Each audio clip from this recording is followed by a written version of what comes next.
A woman came to register her marriage with her boyfriend of 8 years.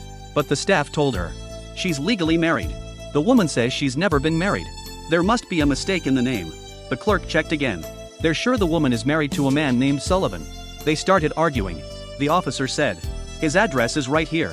To find out who her husband was, the woman calmed her boyfriend down. Then she followed the staff's address. She found a place full of Indians. She was directed to a bar. Sullivan was playing pool. After introducing herself, she told him why she was here. But she didn't listen. He handed her the cue. As they played, they began to get acquainted. Soon enough, Emma's drunkenness got the better of her. She started talking to the men in the bar. Sullivan saw this. Sullivan said he could call her a cab. Her fiancé must be worried about her. The woman remembered why she was here. What Emma didn't realize. Sullivan's face didn't look the least bit surprised when he heard the news. Sullivan's face didn't even flicker.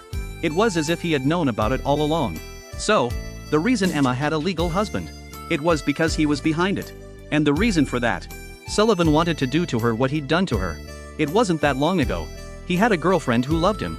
And despite the fact that they had a few problems in their lives, those weren't enough to rock the boat. But then Emma's show came out. Everything changed. Her girlfriend called in to ask Emma for advice on her relationship. She sat in the studio and poked holes in their relationship. And then she tried to persuade her boyfriend to break up with her. And coincidentally, Sullivan had just finished playing soccer with his friends. Sullivan had just finished playing soccer with his friends and heard all of this on the radio in his car. We can all guess what happened. The girlfriend took the advice of a so-called relationship counselor. She broke up with Sullivan. He was furious when he realized it was all because of Emma. He enlisted the help of his downstairs neighbors. They broke into the system. They altered the registration information. And that's how it happened. Emma was drunk. But she managed to pull out a thick stack of divorce papers. And humbly asked, I want you to sign these. I'd like you to sign these and come with me to a notary public to have them sealed. Sullivan didn't wait for a reply. She lost consciousness and fell into a deep sleep. Despite his hatred for the woman who'd cost him his girlfriend, Sullivan held the line.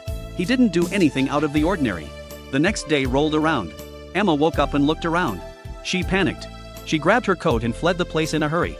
She took the subway back to the office as quickly as possible. Just after arriving at work, my fiancé called, asking what happened yesterday. It turns out Sullivan shut down her cell phone network last night. Emma was explaining it to him. Her cell phone, which had been taken out of flight mode on the way over, rang. The caller was Sullivan. He's calling to check on her health. Emma answered the phone back and forth between the two calls. Sullivan told her what had happened last night. Her heart dropped at the same time. Emma swore to her fiancé with confidence. After the call ended, she called Sullivan's number back, asked if he'd signed the papers, and said she had a book signing in 2 hours. If she couldn't make it, she'd send her a